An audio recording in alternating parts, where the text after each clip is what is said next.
It is possible that I have a lot more gray hair on my head in just a matter of a couple months.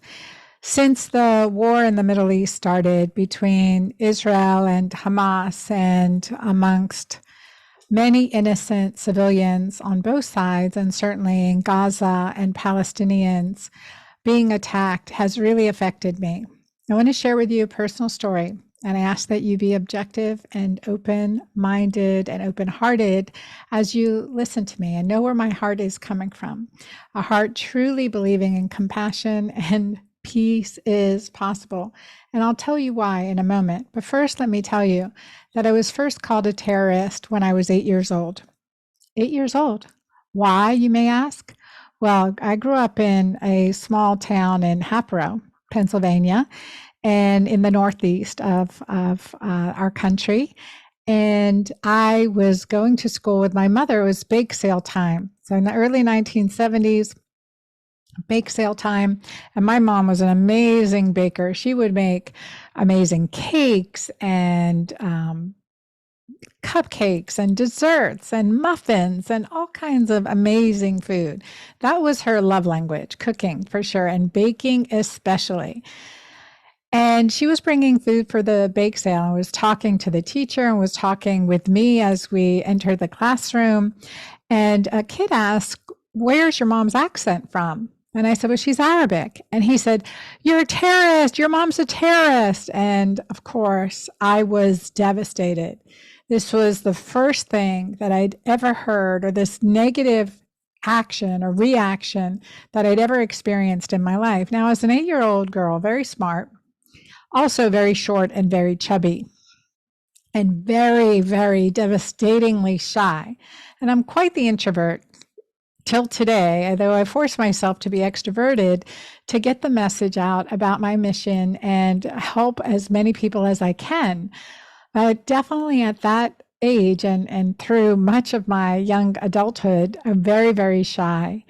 And that certainly was the most hateful and hurtful thing I'd ever heard in my life. Later that evening, in tears, I talked to my mother about it. And she said, people don't understand often what they don't know. And that reminds me now of a saying that we used at Emory University: the eyes don't see what the mind don't know. And that's very, very true. It's hard to comprehend something you never saw for yourself. And what my mother said is, "Anna, whenever you're able, travel. Travel, meet other people, learn their languages, and you will not have prejudice. You will see that everyone is alike in so many ways." And my mother truly was someone who loved people. And I'll continue the story, because why did this affect us, and why does this affect me now more than ever? So my mother was born in Haifa, Palestine.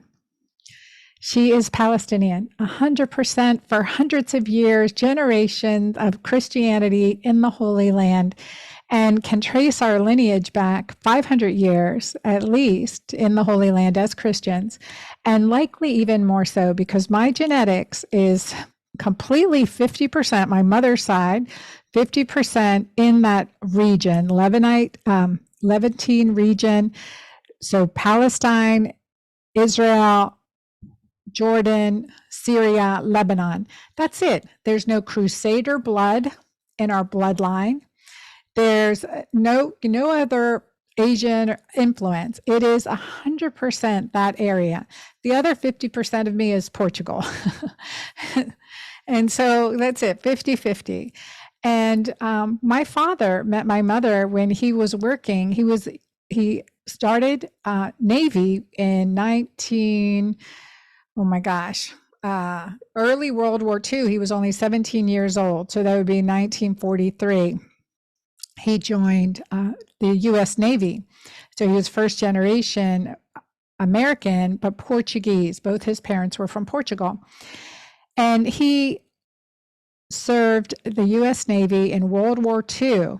And as a multilingual individual, he was given more languages to learn. And as a result, he learned Arabic and Hebrew, and was sent in the early 1950s to Israel and Palestine. as a attaché, as an influencer for peace. And he met my mom's brothers. And through them, very staunch business people, he met my mother. So the love story is a beautiful one from there on. And that is how I came to be. So my mother's story is just one of integration and one of kindness and one of inclusivity. So her grandfather was the known as like the maktub, the holder of the keys to the city, so very well respected man in Haifa. And her father had built a family home. Well, in 1948, the British had been colonized, had been colonizers in the area for decades at that point, and the Haifa was a port that welcomed in immigrants from Europe who were Holocaust survivors, so a large influx of Jewish immigrants. And through that time, my mother's father would do prayer meetings. So before World War II, in the 30s, 40s, 50s, he did prayer meetings in the family home. Okay, make that correction. Backtrack to, I'm going to start this sentence again. So my grandfather in the 1930s and 1940s would hold prayer meetings with a rabbi, a Orthodox priest, a Muslim sheikh or imam, and from those meetings of the minds, all of them together, talking about the holy books, he wrote 30 prayer books. There was integration, there was peace, there was kindness, there was collaboration. In 1948, the British came and said to my grandfather, so we're going to need to take your home as a lookout point. Don't worry, leave for 2 weeks like the word was being spread. Just leave. We're going to settle matters and you'll be able to come back. No problem. And if that sounds familiar, that's what the Gazans were told a couple months ago. Just leave and you'll be able to come back. Well, the Haifa, Palestine, many people left. My grandfather stayed to work the business, but my mother and her mother, as well as some of my aunts and uncles, all, in early teenage years at the time, my mom was maybe 17 or 18, and they left to Egypt and stayed with a family member there. And when they came back, the home had 16 families in it.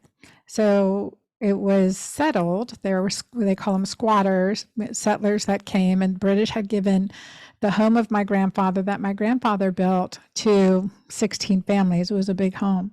So basically 2 families for every 1 bathroom in the house. And and there was no room for my mother and her siblings and my grandmother and grandfather to come back to.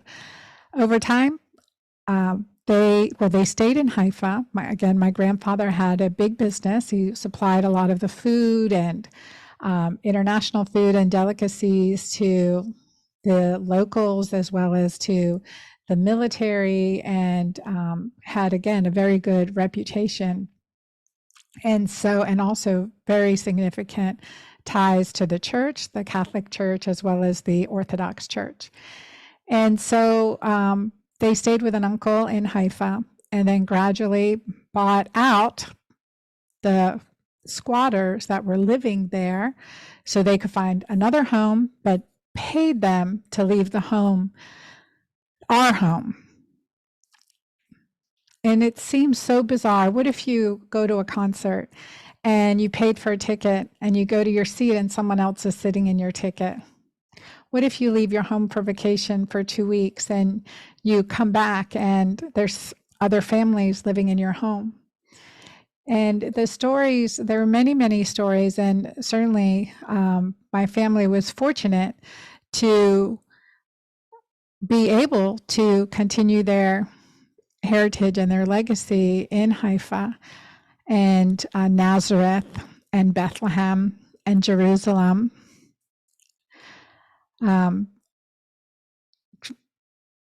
For all the all these centuries. And so it's been when I had asked my mother, and she told little stories about the time in Egypt or leaving to Egypt and coming back. It amazes me as I can reflect back. She never said anything negatively. She was never a victim. She spoke with love and with kindness and inclusivity.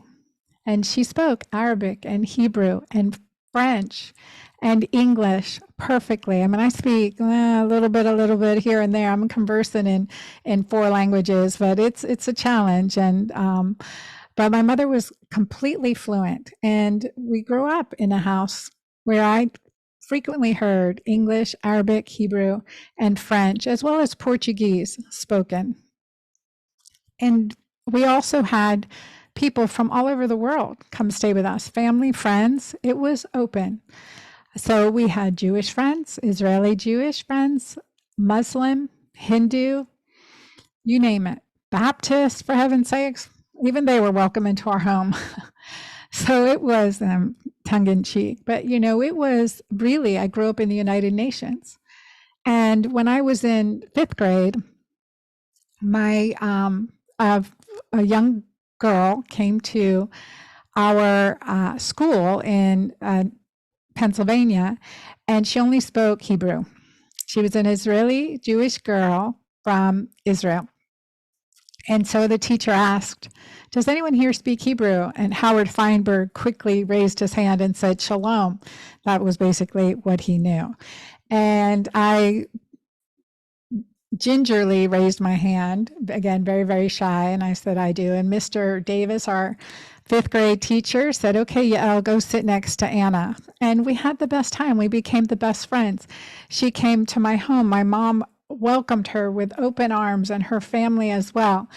And it was just instrumental, beautiful influence in her life. And I never thought about it till recently. How, did my mom even think about where did Yael's family live?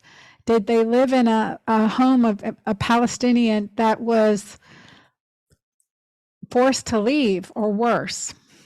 And that never came into our conversations. It never was brought up at all.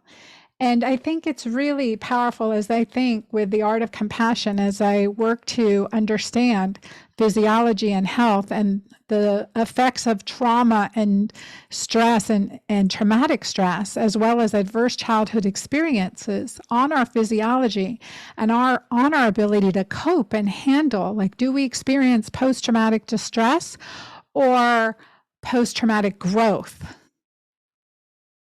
Which one, and why do certain people have tremendous positivity and resilience even when they're living in war-torn situations or have had tremendous trauma exposures and terrible tragic childhoods? Like, how do some people rise from that and others remain a victim or become hateful and become vengeful? Physiologically, the hormones of contrast, oxytocin and cortisol. So when we're either moving in a direction of love and connection, that's oxytocin, or hate, revenge, greed, and that's cortisol. You can't be both. You can't be hateful and connected and loving. Doesn't coexist in the same person physiologically. It's impossible. You're not experience the fullness of positive energy and vibration that results with these gifts of the spirit, high oxytocin levels, at high positive vibration, and that very healing vibration. How can we be that? And it part is by, not being the victim. So I want to read to you a couple things and a couple responses to what I wrote, which was pretty, I've received a lot of love from my expressing myself as a Palestinian. And believe me, after that experience when I was 8 years old, and honestly, I never told anyone about this till recently. I was talking to a friend of mine, Natalie, who after the October 7th massacre,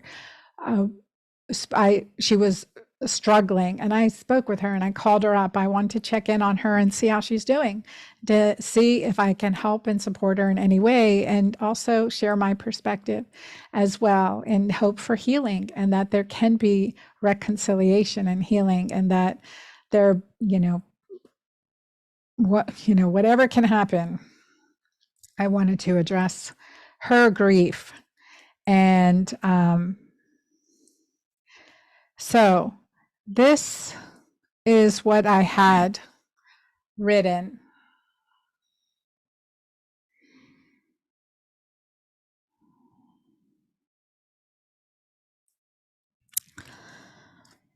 I wrote, her heart has been broken and she has grieved. She has been bullied, threatened, assaulted, and raped of her innocence. She has been discounted, discouraged, falsely demonized, and dismissed. Yet with a resilience that is unsurmountable, she rises still with a love for life, God, family, friends, and freedom. Brave, bold, beautiful, and wise, she embraces a strong faith in God, humanity, and learning. She is Palestine. I am Palestine. I am Palestine. Maybe you too are Palestinian. Show up for freedom, show up for humanity, show up for a free Palestine. Share this, make a stand for humanity. And I shared pictures of me and my granddaughter, and me in Palestine at age 16, and a picture of my beautiful mother and uncle. And I also wrote, after receiving many comments, including one that said, I hope you get raped and your children die. Now, I've already experienced rape, and I've also experienced the death of a child. I've experienced the death of both my parents. So this hateful comment, it was, that just hateful. And I thought, oh my God, what has this person gone through in order to express such hateful comments? And my intent was to stop killing anyone, to create peace, to create justice, to have law and order. If someone robs your neighbor's house, or your neighbor does something devastating to someone else, does the whole neighborhood have to be demolished? I don't know what your perspective is, but that doesn't seem to be justice, law and order, and on the side of humanity. I have family in Israel. I have family in Palestine. I want there to be peace and integration and desegregation, and everyone to be treated as human beings. And I showed up because many times the news is very demoralizing and dehumanizing to Arabs and Palestinians. For that 8-year-old way back when in 1970s, America was already brainwashed to think Arabs are terrorists. So if you think of word association, if I say the word white, maybe you think black. If I say the word Jewish, maybe you think Holocaust. If I say the word Arab, I don't know. What do you think? Or what did you think prior to this? So educated, female, independent, heart-centered. I want you to see that. Peacemakers. I've done so many humanitarian projects. That's not my purpose here to list them, but from the House of Hope that I helped found and create, because in this country, there is war. There's war against children. There's war against women. I have this House of Hope for girls who have been sex trafficked, and believe me, we don't have enough rooms. And this is just in small area in Southeast Georgia. We've had over 100 girls go through there, and there are thousands more that need help. And so creating safe space, but why are they being trafficked? People are using them. And the youngest rape exam I did as a gynecologist at Emory University was on a 2.5-year-old girl in Atlanta, Georgia. 2.5-year-old girl. We have problems here. We do. With our healthcare system, with our medical system, with our pharmaceutical system, you name it, with our humanitarian system. So how we think and how we show up for others can be healing or can be disease causing. How we are towards ourselves can be healing or can be disease causing. I know the stress of this last 2 months certainly has affected my stress physiology. And I understand people have generational trauma, also adverse childhood experiences. I want to be a safe space people come for healing. That is my goal. So after I received some hateful, but the majority supportive and beautiful, can see the sentiment that, look, what's happening is not just, is not fair. And to be honest, America's part in it is evil. There is a genocide going on. That can't be disputed against innocent people. And as a result, innocent people, whether they're Christians like me, Christian Palestinian, Muslim Palestinian, Jewish Israeli, or Jewish Palestinian, are all hurting. So I wrote this. I said, from the comments I have received, many lovely, many vitriolic. Let me clarify that I want peace and the criminal fighting from both Israel and Palestine and world powers to end, and brought to a negotiation table advocating for human rights. Yet even saying this brings controversy. I grew up in a home where English, French, Arabic, and Hebrew were routinely spoken, and I have family in both Israel and Palestine, and our friends include Christians, Jews, Muslims, Hindus, etc. I always joke that I grew up in the United Nations, and this is why I can see a path to peace. My future human rights and personal post will be on a newly created personal page as well. If you'd like to follow me there, it is at Dr. Anna __C. And because I have a team of really heart-centered people who help me at the Girlfriend Doctor, I don't want them to be exposed to the vitriol that I saw here based on my initial post for peace. I myself have healed from post-traumatic stress disorder to post-traumatic growth, mainly due to my faith in God and my practice of compassion for self and for others, and all that I now teach and provide to my clients. My mission as a physician is to help and promote healing without prejudice and empower you to be your best, healthiest, most loving, and compassionate self. I also recognize I can't help everyone, and I wish you well. For those that want my help, I'm here 100% for you. So that is my sentiment. And through healing, and I had a patient yesterday in my office, and she was raped at 25. She was a virgin, holding out her virginity for her love, a love of her life, and she was raped. And she had been struggling. And the other thing too, as far as our courts go, the victim is subject to terrible questioning and blame. Why were you at this place at this time, etc. And the man was let free, but he did it to someone else.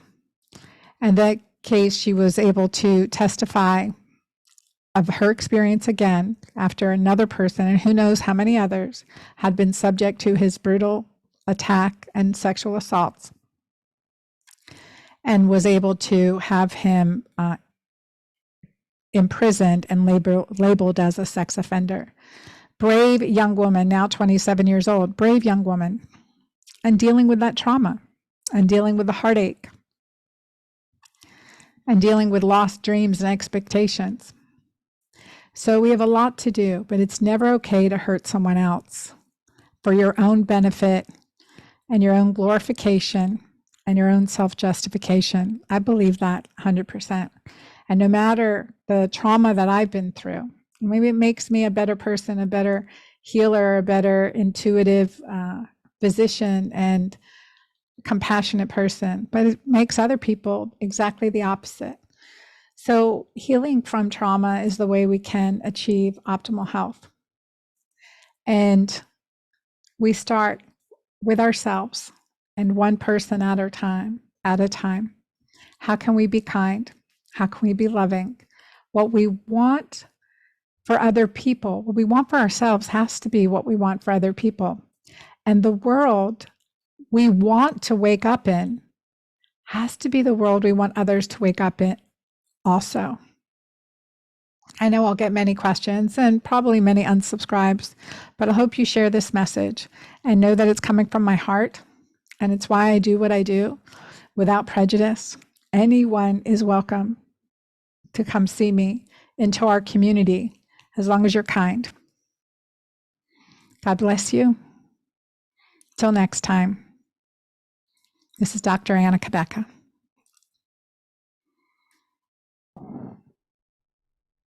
And you can imagine this was a particularly hard episode, and for me to record, easier to stay silent as so many of my colleagues, fellow influencers, etc. have. I have long wanted to be part of Doctors Without Borders, and then I got married, had children, and wasn't able to. But now, as my youngest is in high school, I've reapplied to be part of Doctors Without Borders, definitely for when she graduates, but maybe during the summers in between when she's with her father. I want to spend as much time with my daughter as possible. But as a gynecologist and obstetrician, there's significant needs for women's health. And I stand by what I do. I support humanitarian causes, and our House of Hope has been a haven and a safe refuge for so many girls. And I'm proud of that time and investment. And now, as a physician, Doctors Without Borders, but I also recognize right here in the United States, there's so many people I help, and I can help a handful at a time in my clinical practice. And I've helped, I know, millions more online. I want to refer you to chapter 8 in my book, The Hormone Fix, which tells my trauma story and can give you some more insight. I know many people have reached out to me and said, thank you so much. They said, when I lost my child, I didn't understand what was happening to me, and you helped me understand. And I remember this man, this physician, and he just crumbled into my arms and cried. And I know many others have been helped by my story. And I appreciate that. And it's why I shared. And it's why I shared what I did in this podcast today. So if there has been some way that I've helped you, please let me know. I could use your love, certainly. As we approach this new year, we'll be focusing on revitalizing our physical health and also revitalizing our emotional and spiritual health as we gain resilience, and we can experience post-traumatic growth, healing from trauma, adverse childhood experiences, empowering oxytocin with oxyplay. And that's when we microdose oxytocin throughout our day through the thoughts we keep, the kindness, the positive thoughts, the love that we give to ourselves and others. That's microdosing oxytocin. The laughter, the sense of humor, the faith in something bigger than ourselves. That's microdosing oxytocin. So I encourage you to microdose oxytocin throughout your day. Oh yes, and my friend Magdalena always wants me to mention, play with your pets. Dogs are great oxytocin for some people. They may be cats. For me, it's a horse and my dog Sandy. But love our animals. That increases oxytocin. So microdosing oxytocin is the first step to healing your physiology and coming from the depths of despair, and also healing from generational trauma. I'm here to help, and I'll continue to bring wiser voices than mine as well. Take care. God bless you. Till next time.